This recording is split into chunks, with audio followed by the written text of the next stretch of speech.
La alcaldía de Daule informa que por la reconstrucción de aceras, bordillos y pavimentación en los recintos Península de Ánimas y Flor de María, las calles se encuentran cerradas, por lo que recomendamos tomar vías alternas. Las molestias son momentáneas, los beneficios permanentes.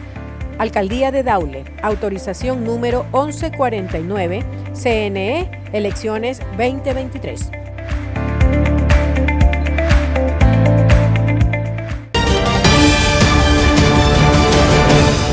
Por primera vez en la historia democrática del Ecuador, se desarrolló un debate de candidatos a elecciones seccionales. Este domingo 8 de enero, quienes buscan la prefectura de 17 provincias del país expusieron sus propuestas a la ciudadanía. Estos eventos fueron organizados por el Consejo Nacional Electoral. Fueron retransmitidos por las redes oficiales de esta institución y replicados por medios digitales locales. Las preguntas que respondieron las y los candidatos fueron elaboradas por el Comité Nacional de Debates Electorales conformado por 5 integrantes: Fernando Carrión, Andrea Bermeo, Berta García, Pablo Escandón y Héctor Yepes, y estuvieron enfocados en 4 ejes: seguridad y convivencia ciudadana, ámbito económico y reactivación, medio ambiente y territorio, y administración local y provincial.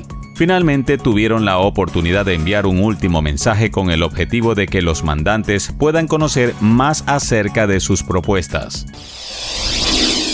A través del Decreto Ejecutivo 639, el presidente de la República, Guillermo Lasso, dispuso el cierre definitivo de la empresa pública Siembra y del proyecto de la Ciudad de Conocimiento. Para su efecto, el jefe de Estado estableció que la Secretaría de Educación Superior, Ciencia y Tecnología sea la encargada de la liquidación. No obstante, aunque en el documento no se menciona un plazo para la liquidación total, sí se menciona que se debe ejecutar de manera inmediata. Sin embargo, cabe mencionar que el decreto 639 no menciona a la Universidad Yachay Tech, la que sigue funcionando con normalidad. Sobre esto, el rector de esta institución, Andrés Rosales, explicó durante una entrevista por qué la universidad no entra en liquidación. En el marco de la visita oficial de Yoshimasa Hayashi, ministro de Asuntos Exteriores de Japón, el embajador de Japón en Ecuador, Morishita Keiichiro, y representantes de entidades ecuatorianas firmaron 6 convenios para consolidar proyectos en beneficio de la población ecuatoriana. Estos están relacionados con la construcción de 2 puentes y unas aulas escolares, adquisición de 2 vehículos de bombero y un equipo médico. En total se firmaron contratos por un valor aproximado de 58 millones de yenes japoneses, es decir, cerca de $450,000. En un comunicado enviado por la Secretaría General de Comunicación se detalla que la cooperación bilateral se ha incrementado. Muestra de ello es la cristalización del apoyo de Japón mediante la línea de crédito de 154 millones. El monto se entregó para la reactivación económica de Ecuador, para la lucha contra la desnutrición crónica infantil, entre otros. El principal sospechoso de la muerte de María Belén Bernal, Germán Cáceres, será sometido a 2 pericias en torno a la investigación del asesinato de su esposa este lunes 9 de enero. Por lo que desde el Servicio Nacional de Atención Integral a Personas Adultas Privadas de la Libertad y a Adolescentes Infractores confirmaron el traslado de Cáceres desde La Roca hasta el edificio de la Fiscalía ubicado en La Patria y Amazonas en Quito para estas diligencias.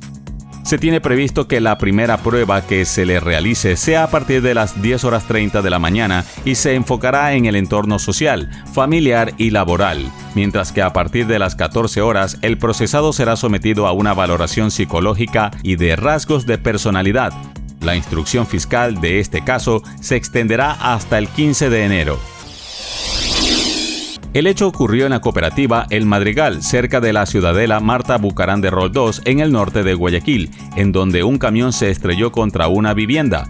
Según un video compartido en redes sociales, al vehículo le estaban haciendo mantenimiento cuando comienza a resbalarse. A pesar de los intentos de las personas para frenarlo, este continuó deslizándose hasta impactarse con una vivienda. En las imágenes se puede observar cómo un auto que transitaba por esa vía logra frenar y desviarse antes de colisionar con el camión.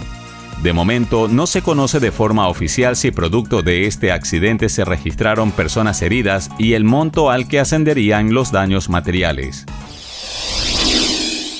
El hecho quedó registrado por una cámara de seguridad y ocurrió en la localidad de Yantsasá, provincia de Zamora Chinchipe. Una camioneta conducida por una mujer en aparente estado etílico se estrelló contra una casa de 2 pisos, provocando varios daños en la propiedad. En las imágenes se puede observar cómo el automotor circulaba a alta velocidad y la persona que lo conducía pierde el control y se impacta en un costado de la vivienda, provocando un fuerte estruendo que hace que quienes habitan en el inmueble salgan para ver lo ocurrido. En ese momento salen del vehículo 4 personas quienes presentan dificultades para mantenerse de pie y ante los reclamos solo agachan la cabeza y rodean el automóvil. A poca distancia se puede observar otro auto que está parqueado y que se salvó del impacto. De momento no se conoce si se registraron personas heridas y las acciones que tomarán los dueños de la vivienda afectada en contra de quienes circulaban en la camioneta.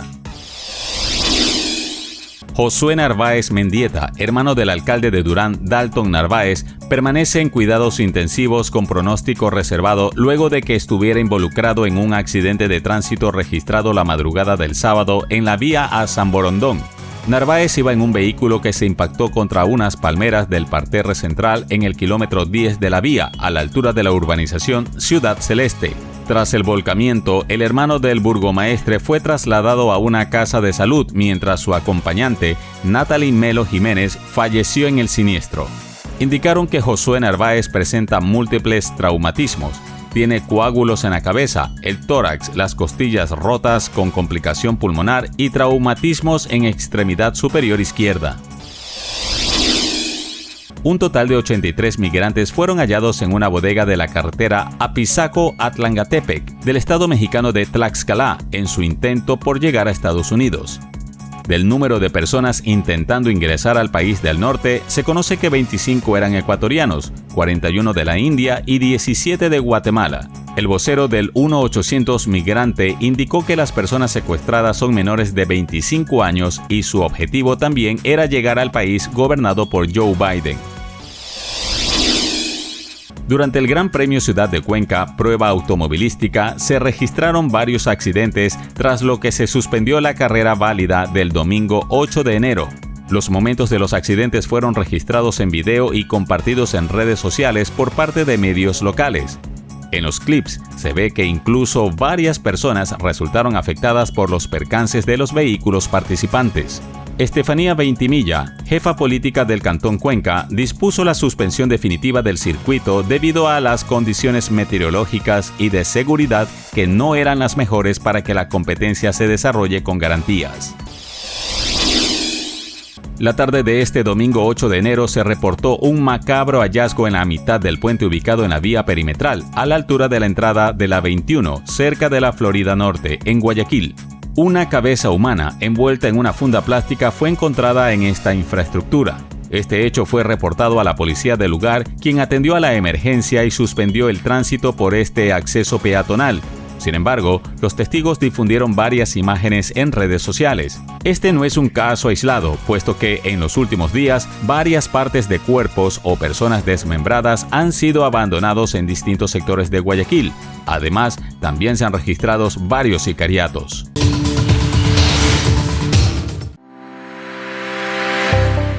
La alcaldía de Daule informa que por la construcción del mercado municipal de la parroquia La Aurora, las calles Luis Parreno y Carlos Marx estarán parcialmente cerradas, por lo que recomendamos transitar por la calle Saturnino Zúñiga.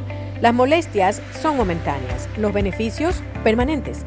Alcaldía de Daule, autorización 1153 CNE, elecciones 2023.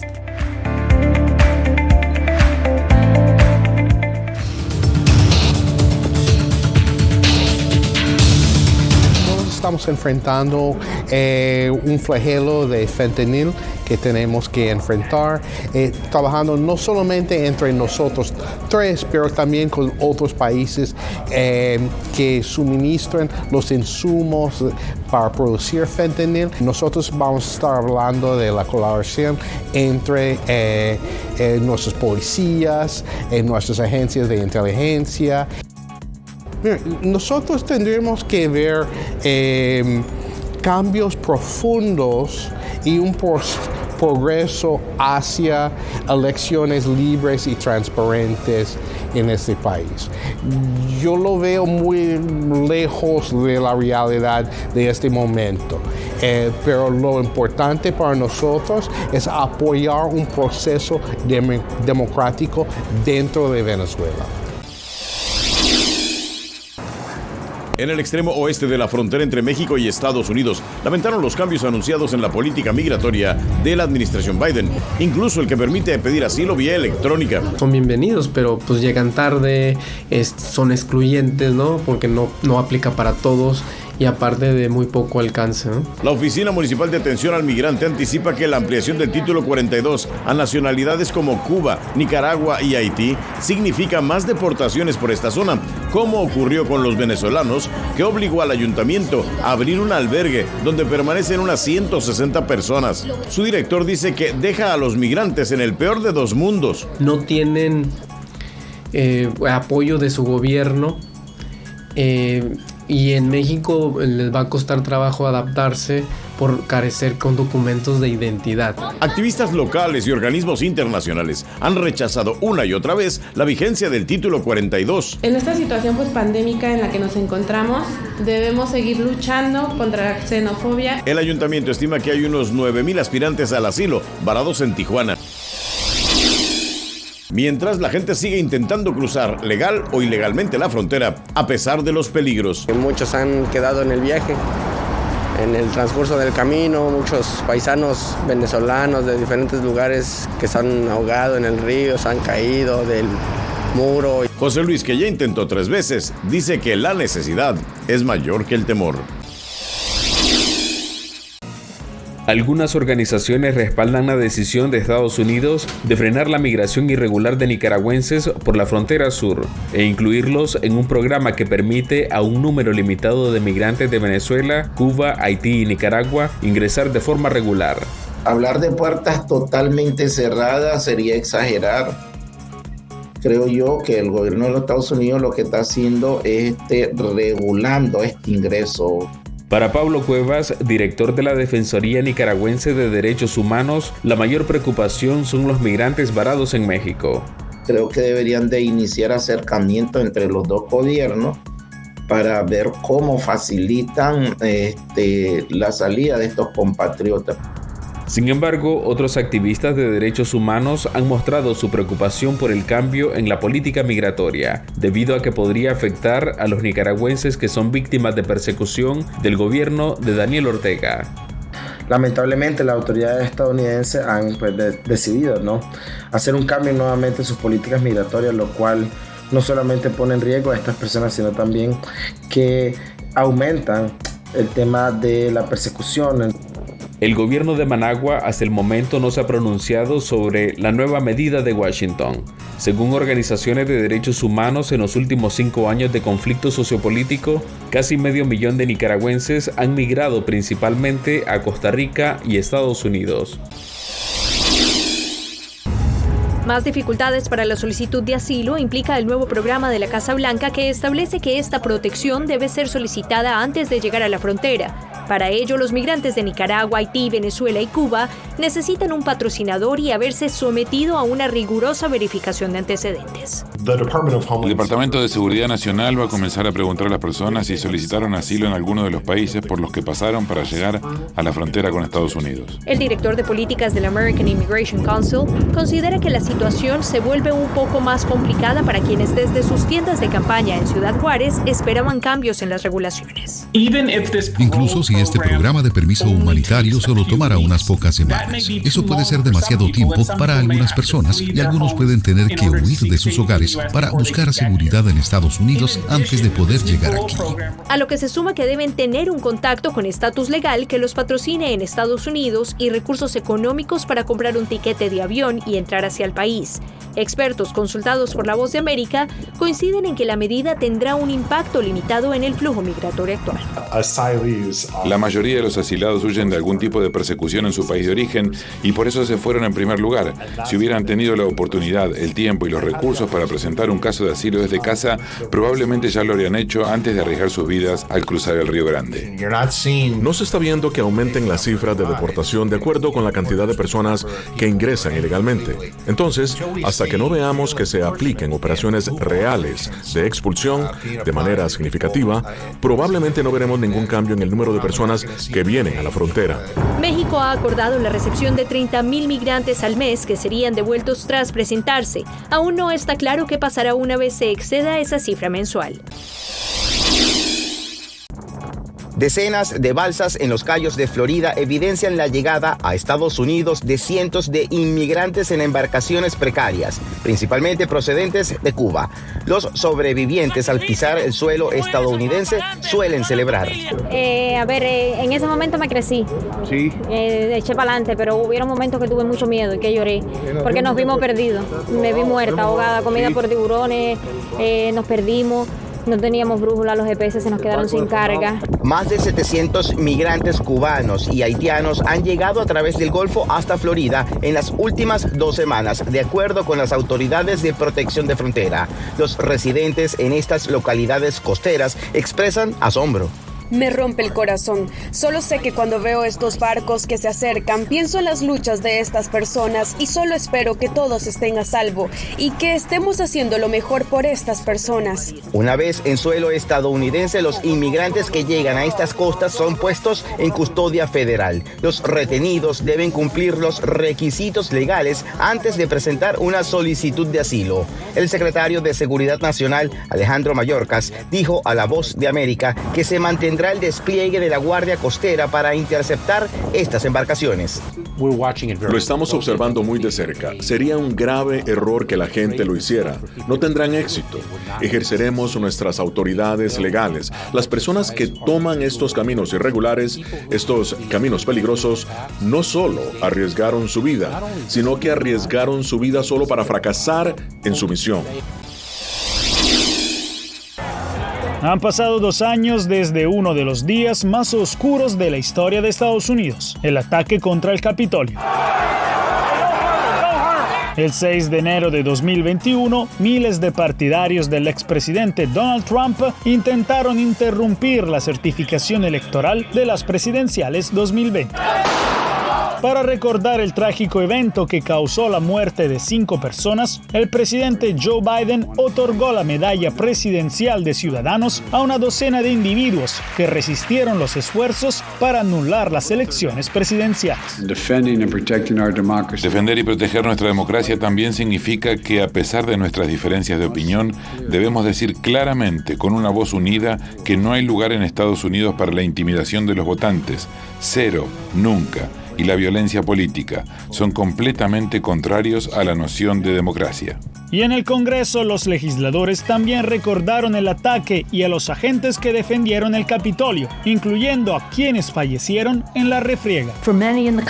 Las cicatrices físicas, psicológicas y emocionales aún están abiertas. Sin embargo, del horror indescriptible surgió un heroísmo extraordinario.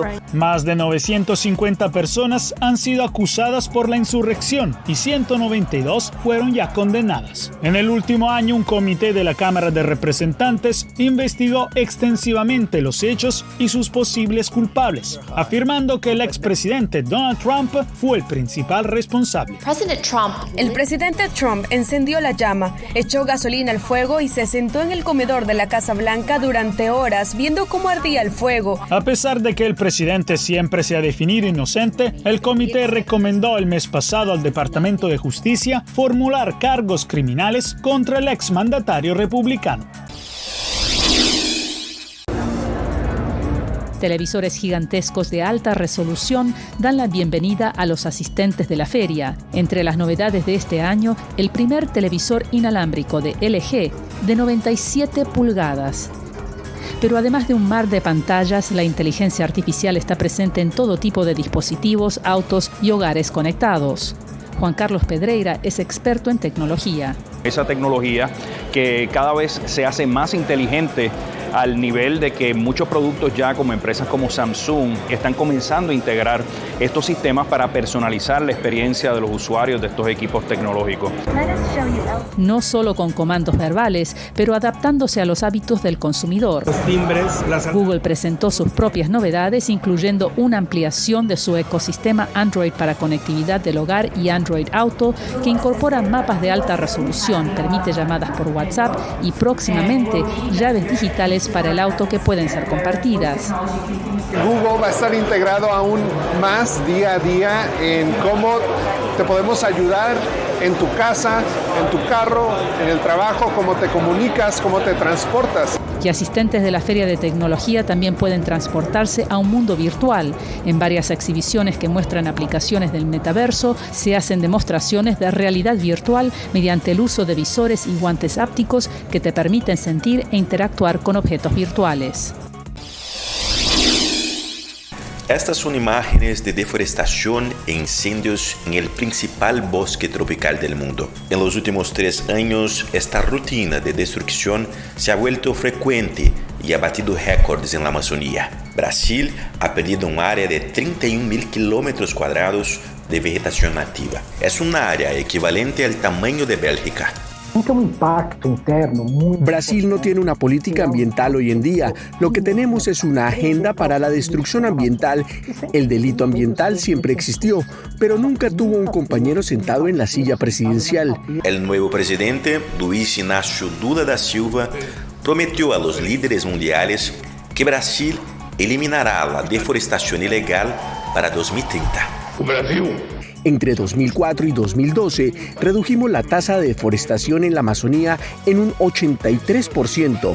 No hay seguridad climática para el mundo sin una Amazonía protegida. Para lograr este objetivo, el nuevo gobierno promete revocar más de 400 medidas adoptadas durante la administración de Bolsonaro y que ayudaron a impulsar la deforestación en la Amazonía, además de crear un nuevo ministerio dedicado a los pueblos indígenas.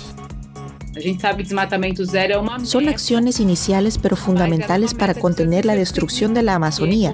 Significa reconstruir desde cero lo que fue destruido en los últimos 4 años. La comunidad internacional también ha señalado que debe contribuir a la preservación de la Amazonía. Noruega y Alemania, que decidieron bloquear sus contribuciones al Fondo Amazonía durante la administración de Bolsonaro, dijeron que volverían a financiar la protección tan pronto Lula tome posesión como presidente de Brasil. Fondos equivalentes a 564 millones de dólares están congelados desde 2019. Si no fuera por los drones, esta pareja de esposos dueños de la granja Botanical Bites and Provisions en Fredericksburg, Virginia, tal vez no hubiese podido salvar a tiempo muchos de sus cultivos.